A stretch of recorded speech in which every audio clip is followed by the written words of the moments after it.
Hello and welcome back to London Cycle Routes. Today I'll be showing you how to cycle from Twickenham in southwest London to Kew. This ride takes about 20 minutes and you can do the whole thing on quiet streets and protected cycle lanes. By public transport, the same journey takes more like half an hour and requires a change of line, so cycling is a great way to make this trip. If you find this video useful or you just enjoy watching it, then please don't forget to subscribe to the channel, as I try to post new videos just like it every week. I'd also like to say a huge thank you to everybody who supports the channel on Patreon. If you'd like to contribute too, then you can find a link in the description below the video. Alright, let's get going. So we're starting in central Twickenham on London Road, and we're going to head for this short stretch of cycle track on Amyand Park Road. This cycle track is acting as a modal filter, preventing cars from using Amyand Park Road as a cut through. As a result, the street is really quiet and a pleasant place to ride a bike. The road has actually been closed there for many years, but the closure was recently redesigned to incorporate that cycle track, which makes this street a much more useful cycle route and makes the most of its low traffic levels. Amyand Park Road, by the way, is named after a man called Claudius Amyand, a surgeon who came to Britain as a refugee from France and who is famous for performing the first ever appendectomy in the year 1735. He also has a rare form of hernia named after him.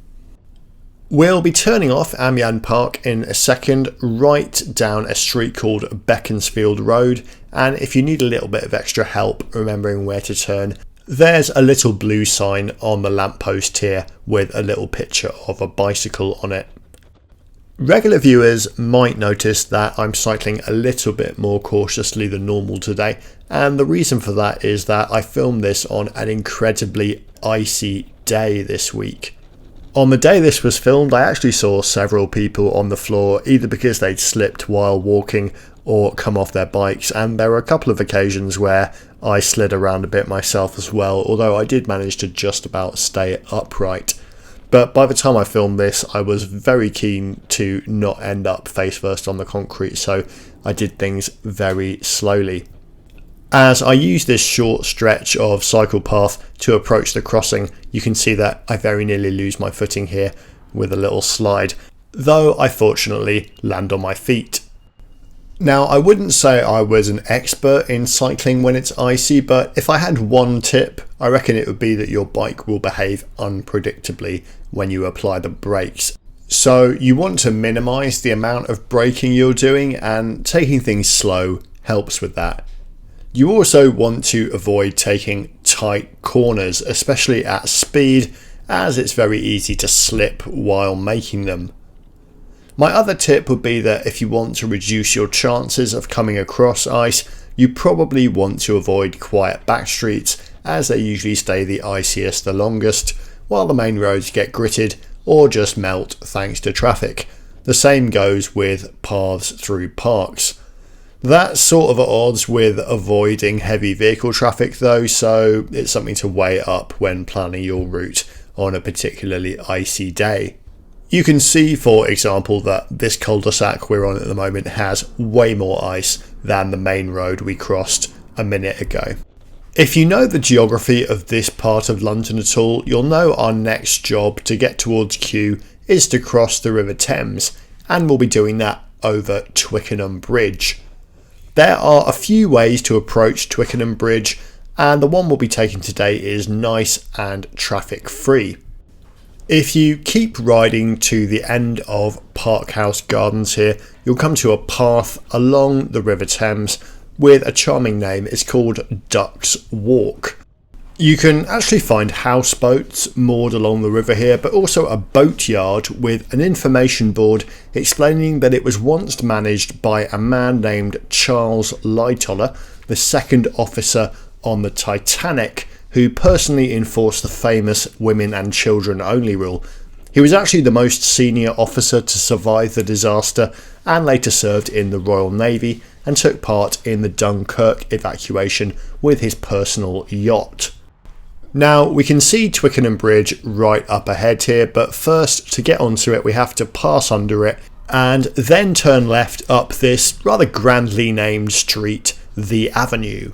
The reason it's grandly named is that this used to be the main road in this area before the construction of Twickenham Bridge and Twickenham Road.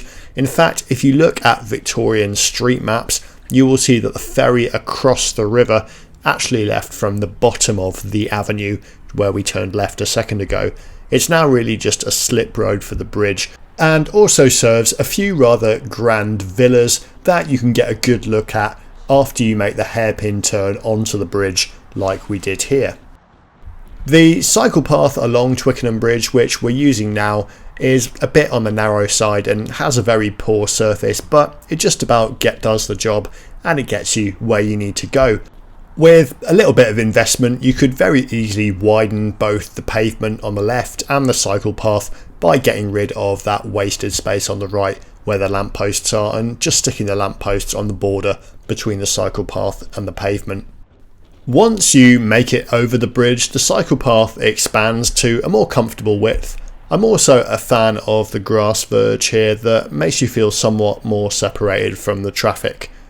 One question users of this path may have is whether it is a one-way cycle lane or a two-way path. While the cycle symbols point only in one direction with the flow of traffic, I think that in practice a path along a big road like this is going to be used in both directions simply because crossing it will often be impractical. So make sure that you watch out for people cycling in the other direction. You can cycle on the other side of the road as well, but the path there is actually a shared path without its own section for people cycling. And there are also more interruptions to the path, like the entrance to the car park that we just saw on our right and other unsignalised side roads, whereas the path on this side of the road doesn't have any interruptions apart from a toucan crossing that's just coming up here, which is a nice wide signalised crossing that gets you safely over the mouth of this road, although unfortunately it is a two-stage crossing, so you do have to wait twice. After the crossing, the path briefly turns into a shared path again and then back into a painted cycle path. It's not a very good one at all, but it doesn't really matter because you're only on it for about 10 seconds before you turn left into St John's Grove, which quickly turns into Kew Road. Now we are aiming for the cycle lanes on Kew Road, but unfortunately there is a gap in them at the southern end and they don't quite meet Twickenham Road. So turning down here allows us to bypass that gap and avoid the busy section of Kew Road without any cycle lanes on it. There's also a little curiosity down here, and that is a stop sign. I've been doing these videos for about 5 years now, and I'm pretty sure that this is the first stop sign I've ever featured in them. This may surprise international viewers, as I know other countries use stop signs with abandon, but they are fairly rare in the UK. They're not routinely used, and each one has to actually individually be approved by the Secretary of State for Transport, which I've always found pretty funny. When we get to the end of Jocelyn Road, we turn left onto Kew Road, which has cycle lanes on it, lightly segregated from motor traffic with these plastic wands you can see here. Immediately we see a girl cycling to school in the opposite direction, which gives you a clue as to the sort of journeys this infrastructure enables. These lanes aren't perfect, but they do make a big difference and make plenty of journeys possible for a wide variety of people who otherwise wouldn't be able to make them by bike. These lanes are mostly pretty continuous in both directions, and they're also reasonably wide when the width of the carriageway allows, so that's good. Probably the biggest design downside though is at the bus stops, where the lanes do just kind of give up. If you approach a bus stop while a bus is there, you'll either have to wait until it's done or swing out to the right into oncoming traffic to overtake it, neither of which are really ideal. The solution to this from a design point of view is rebuilding the bus stops so that the cycle path passes to their left. This is sometimes known as a bus stop bypass. In a moment, that bus that's up ahead there will give us a little bit of a demonstration as to the issue, and I will basically choose to slow down and wait for the bus to move on rather than overtake it.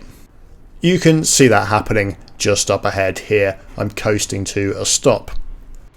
The other design downside of these lanes is that they give up at the northern end and don't quite connect to Kew Bridge, which has a shared path along it and which links into Cycleway 9, a brilliant cycleway route which can get you to places like Chiswick, Hammersmith. The lanes here come pretty close to Kew Bridge, but the busy road at the northern end will put off some people from making a lot of journeys that they would otherwise be able to do. Extending them to the north should definitely be a priority.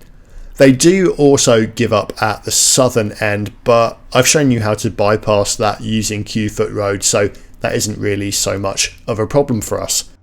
But yeah, here we are. We've managed to get all the way from Twickenham on the other side of the river to the main entrance to Kew Gardens, which is just here, and we've managed to do it without being bothered too much by motor traffic. Thank you for watching. If you enjoyed that video, please do leave a like, as it will help other people find it and boost it in YouTube's algorithm. If you like what we're doing on the channel, make sure you hit subscribe, as I post new videos just like this every week. And thank you once again to everyone who supports the channel by signing up on the Patreon. I really appreciate it. There's a link in the description below the video for anyone who really likes these videos and would like to see them continue.